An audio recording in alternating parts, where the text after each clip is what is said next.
Всем привет! Меня зовут Марина, и вы на канале Russian Language Club.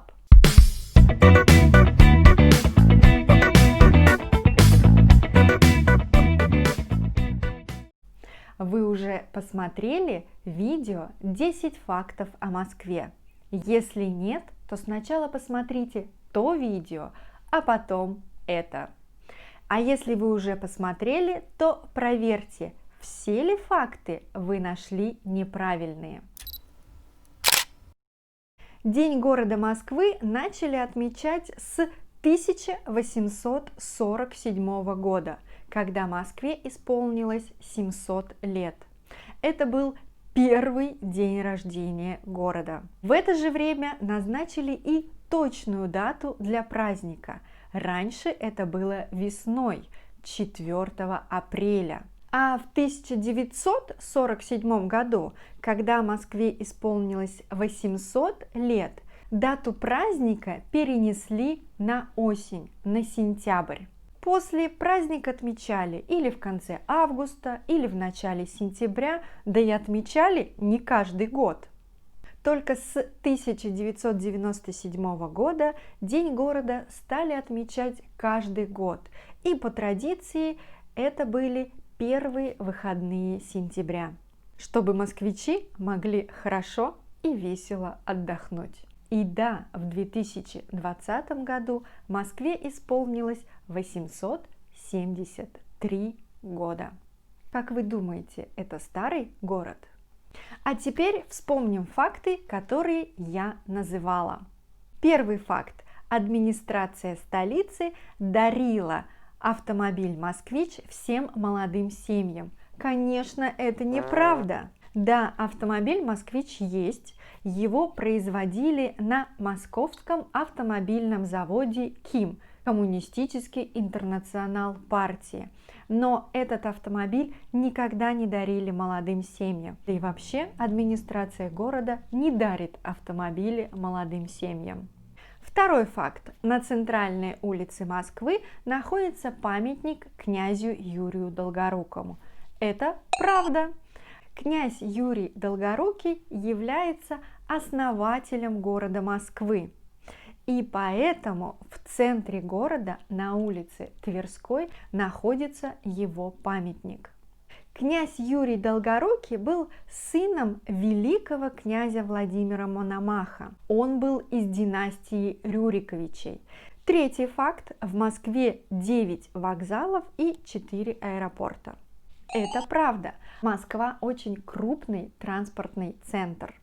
И жители многих российских городов, чтобы поехать в другую страну, сначала должны приехать в Москву, а потом уже выехать за границу.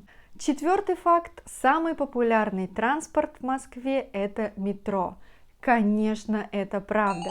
Ведь московское метро очень быстрое, удобное и красивое. И первая линия метро в Москве открылась 15 мая 1935 года. С этого времени москвичи очень любят метро.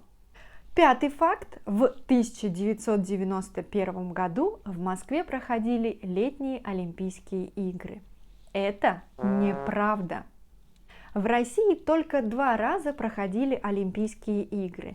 Это было в 2014 году в Сочи, когда проходили зимние Олимпийские игры, и в 1980 году. Тогда проходили летние Олимпийские игры в Москве, но это было в 1980 году.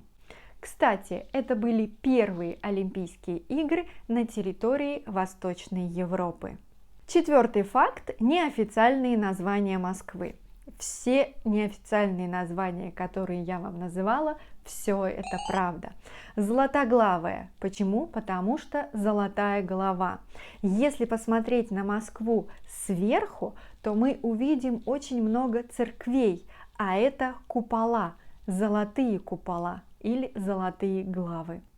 Первопрестольная. В Москве находится главный кафедральный собор. Именно в этом соборе всегда проходила инаугурация царя. то есть царя, венчали на царство. Белокаменное.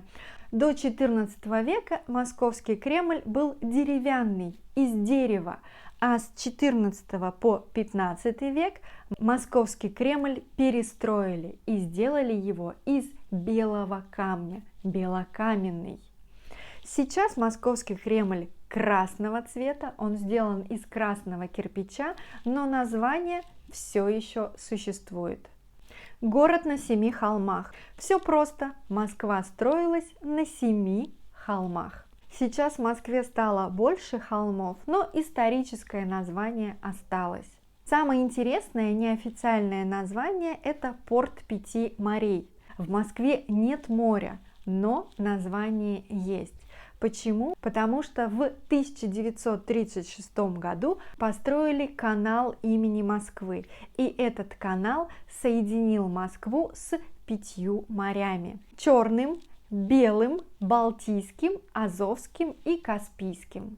Также существуют и другие неофициальные названия Москвы, например, Третий Рим, Нерезиновая, Большая деревня. Какие еще неофициальные названия столицы России вы знаете? Факт номер 7. Москва не всегда была столицей русского государства. Это правда. Первой столицей был Новгород. Именно в Новгород пришел Рюрик, а Рюрик – это первый из царской династии. Потом был Киев, Владимир, Москва, Санкт-Петербург и снова Москва. 8 факт. Московский Кремль не единственный Кремль в России. Конечно, это правда. Раньше Кремль строили в каждом большом городе, ведь Кремль – это крепость, которая защищает жителей города от врагов. Сегодня в России осталось только 12 Кремлей.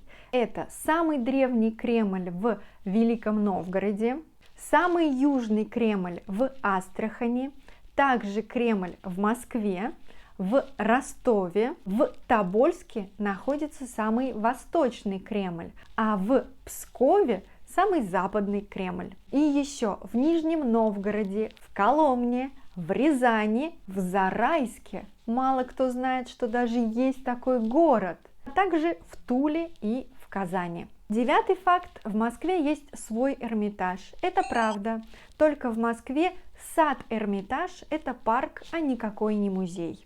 И парк очень большой, находится в центре города на станции метро Пушкинская. Этот парк очень уютный, хоть он и находится в центре, но далеко от известных туристических мест. 10 факт. В Москве много парков и лесопарков. Это правда. Хотя жители Москвы и говорят, что очень мало парков, но нет, в Москве много парков. В каждом районе есть свой парк. И да, многие люди думают, что Александровский сад у Кремля – это самый старый парк, но по факту нет. Еще Петр I проектировал первый парк в Москве, это сейчас Аптекарский огород. Самый большой парк Москвы – это Лосиный остров, который находится на северо-востоке Москвы. Спасибо за внимание. Если вам понравилось это видео, то оставляйте свои комментарии, ставьте свою оценку и подписывайтесь на Russian Language Club в других социальных сетях – Instagram, Facebook и Telegram. До встречи!